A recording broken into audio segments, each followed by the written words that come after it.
नमस्कार, आप सभी का बहुत स्वागत है साधना न्यूज में और मैं हूं आपके साथ मनीष कुमार। मुख्यमंत्री डॉक्टर मोहन यादव ने किसान कल्याण वर्ष के तहत किसानों के लिए 10,520 करोड़ रुपए की 5 स्कीमों को मंजूरी दे दी है, जिससे अगले 5 वर्षों में किसानों को लाभ दिया जाएगा। उज्जैन के कार्तिक मेला मैदान में मुख्यमंत्री डॉक्टर मोहन यादव और केंद्रीय मंत्री ज्योतिरादित्य सिंधिया ने उज्जैन में ग्रामीण डाक सेवा के प्रदेश स्तरीय सम्मेलन को संबोधित किया और इसकी शुरुआत भी की। देखिए खास रिपोर्ट।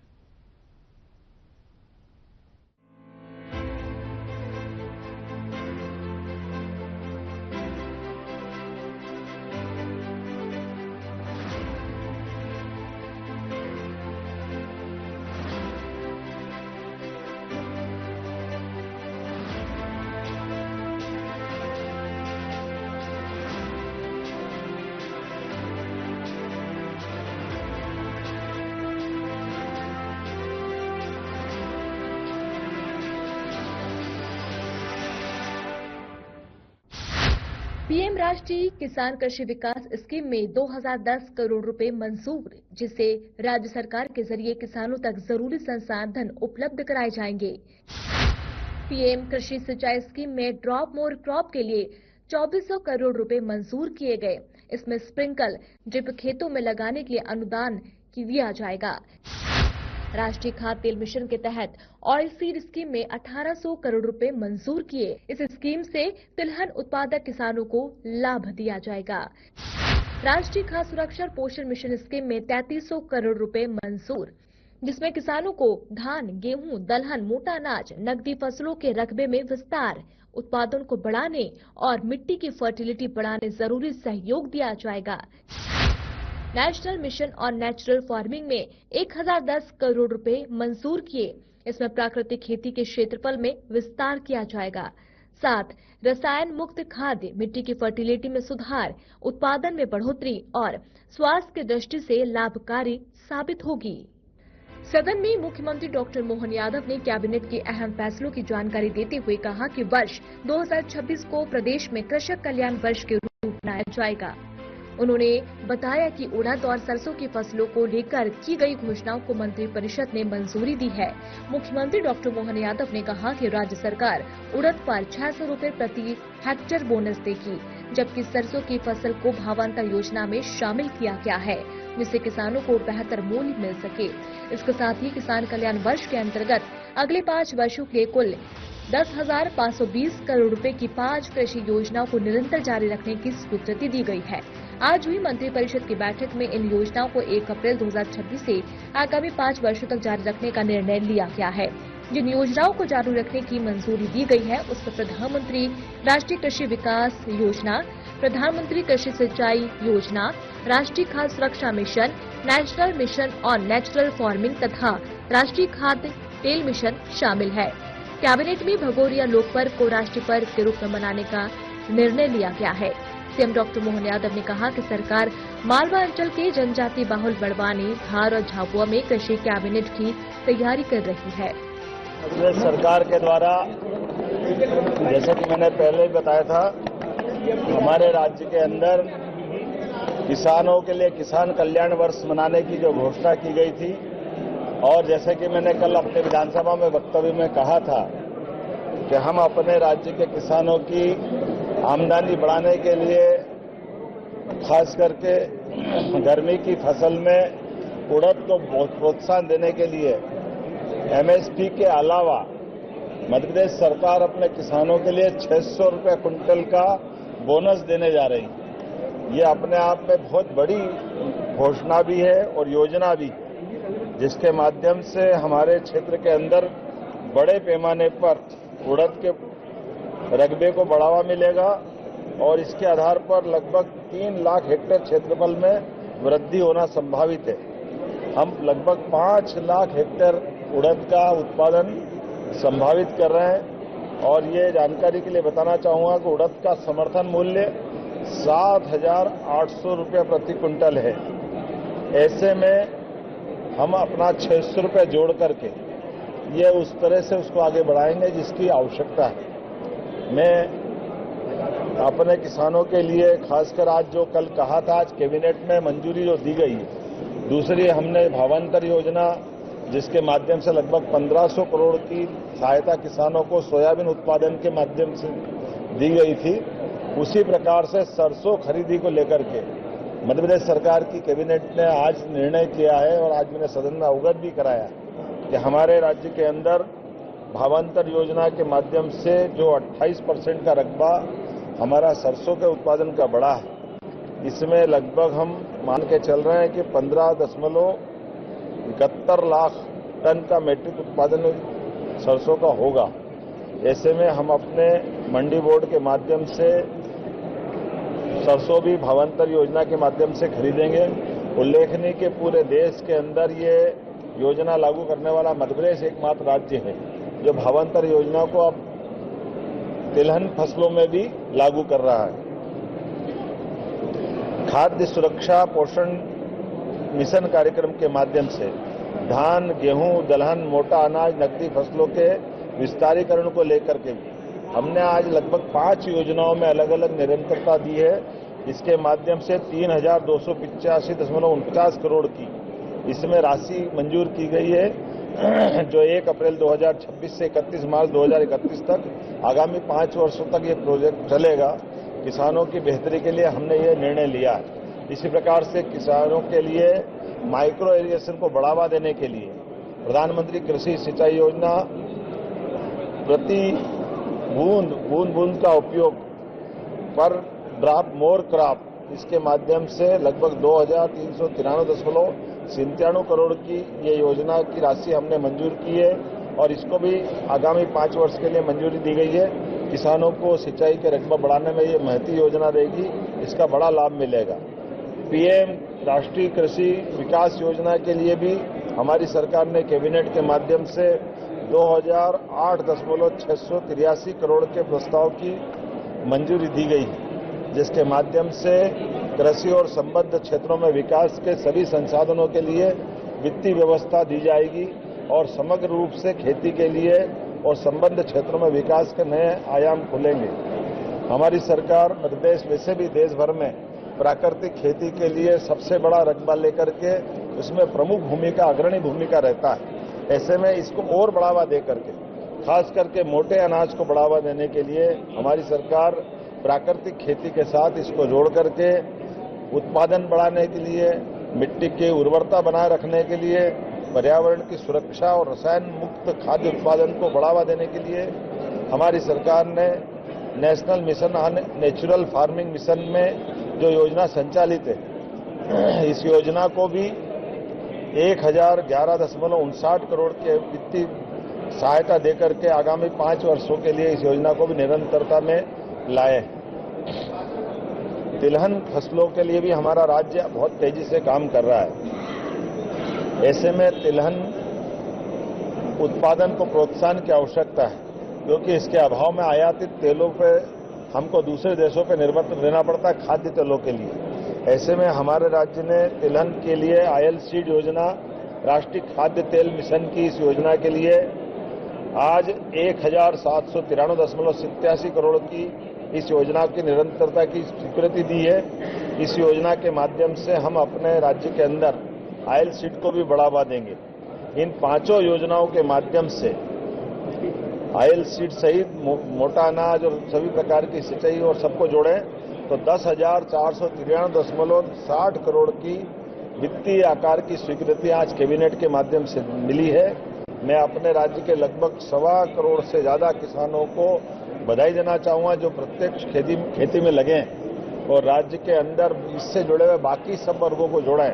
तो पूरे प्रदेश को बधाई देना चाहूंगा जिनने किसान कल्याण वर्ष के माध्यम से हम जो बड़ी सौगातें दे रहे हैं, इसका लाभ हमारे राज्य में भी हो रहा है और राज्य का कृषि रकबा भी बढ़ रहा है, कृषि विविध फसलों को भी प्रोत्साहन मिल रहा है, प्राकृतिक खेती को भी प्रोत्साहन मिल रहा है, ऑयल सीड को भी प्रोत्साहन मिल रहा है।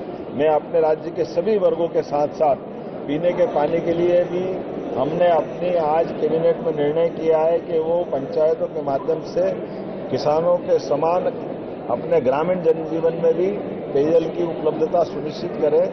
जी राम जी योजना के माध्यम से हम इसके साथ जुड़ करके भी भारत सरकार की मंशा के साथ कदम से कदम मिला के चलने के लिए तैयार हैं।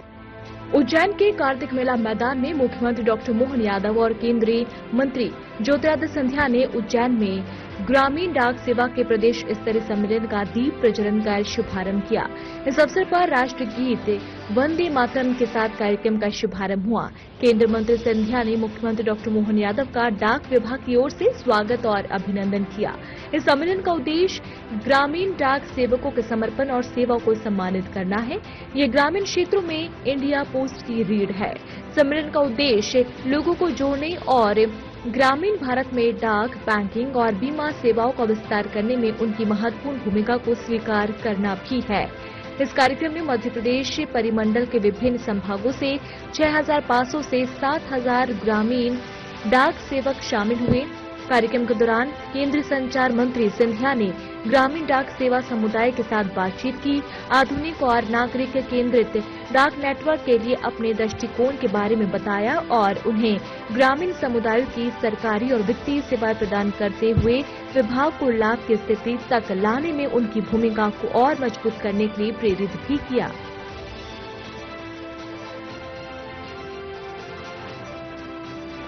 आज का ये कार्यक्रम वाकई अद्भुत है। मैं तो आपका ये एक प्रकार से सही में ये माननीय सिंधिया जी ने सही कहा कि ये हमारी फौज है और ये मध्य प्रदेश के अंदर और देश के अंदर 4 लाख से बड़ी ताकत सच में, और आपने ये अच्छा प्रयोग किया। एक बार आप सबका पुनः वंदन अभिनंदन करता हूं।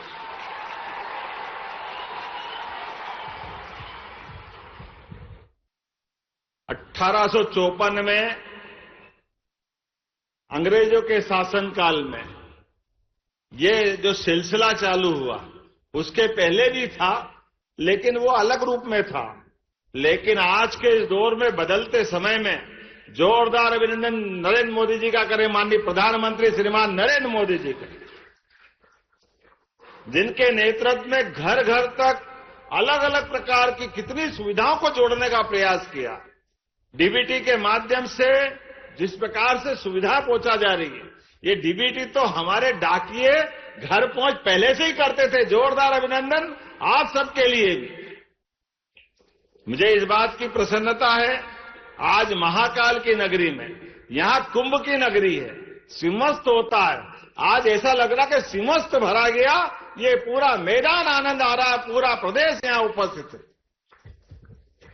आपके माध्यम से माननीय मंत्री भारत सरकार श्रीमान सिंधिया जी को मैं बधाई देना चाहता हूं 2 कारण से। एक तो आपने हनुमान की ताकत को जागृत कराने का ये काम दिखाया है, जोरदार अभिनंदन इस नाते से। ये बहुत बड़ी ताकत भारत सरकार की, मध्य प्रदेश सरकार की सामाजिक चेतना के लिए जो आपकी भूमिका है वो वाकई अतुलनीय है। किसी से इसकी कोई तुलना नहीं हो सकती है। अद्भुत भूमिका है। हर एक परिवार के साथ जुड़ करके जो आप अपनी भूमिका निभाते हैं, हर एक परिवार में माता पिता एक बार अपने बच्चों का कहना नहीं मानेंगे, लेकिन आपका जरूर कहना मानते हैं। ये प्रेम आपने पाया है, ये सच में आपकी बड़ी महती भूमिका है। आज के इस अवसर पर जब आज हमारा पोस्ट ऑफिस डिजिटल हो रहा है, फास्ट गति से पार्सल को डिलीवर कर रहे हैं, तो कई सारे कार्यक्रम जोड़े। ऐसे में अभी अभी यहां से बाबा महाकाल और ओंकारेश्वर महादेव दोनों का प्रसाद का नया कार्यक्रम भी चालू हुआ है। एक बार फिर जोरदार अभिनंदन। प्रसाद में पार्सल के माध्यम से जो मैं आपको बधाई देना चाहूंगा माननीय सिंधिया जी, सच में दोनों ज्योतिर्लिंग बाबा महाकाल और ओंकारेश्वर जो चाहेगा हमारे हाथ से प्रसाद पहुंच रहा है। ये प्रसाद की एक आपकी पहुंचाने की ड्यूटी भले होगी, लेकिन सच में इतना पुण्य का काम है। मैं आपको भी बधाई देता हूं, माननीय सिंधिया जी को भी बधाई देता हूं। महाराज आप वास्तव में आपने बहुत पवित्र काम किया। आज के इस अवसर पर जब मैं बाकी योजनाओं की तरफ देखता हूं तो अब तो बीमा, जीवन बीमा करवाना हो, बैंक खाता खुलवाना हो, आधार कार्ड बनवाना हो, सरकारी सभी योजनाओं का लाभ दिलवाना हो और अपने परिजनों को पैसा पहुंचाना हो, अपने लिए किसी प्रकार की सुख दुख की बात को साझा करना है, वो आपके बिना संभव नहीं है। ये पक्की बात है। मैं वास्तव में आपको बधाई देना चाहता हूं। इस अवसर पर जब मैं आपसे सच में वो बहुत अच्छी पिक्चर आई थी, डाकिया डाक लाया, क्या भूमिका अदा करी थी उस समय, राजेश खन्ना की पिक्चर थी। राजेश का डाकिया डाक लाया, खुशी का पैगाम लाया।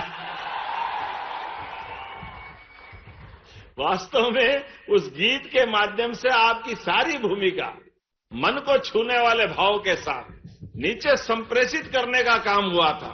मैं अपनी ओर से केवल अब आप लिफाफे नहीं पहुंचा रहे हैं, बैंकिंग, बीमा और जिस प्रकार की सेवा दे रहे हैं, मैं मध्य प्रदेश सरकार की ओर से भी बहुत सारी चीजों के साथ आपको जोड़ने की इच्छा थी। लेकिन सच में 2007 में ये प्रयोग आपने किया था जब आप पहले मंत्री थे, और दोबारा ये एक तरह से पुनर्जागरण का अभियान चला है। मैं आज आपके लिए अगर मैं एक एक करके योजना गिनाऊं तो सच में मुझे 5:30 बजे हेलीकॉप्टर से उड़ना है।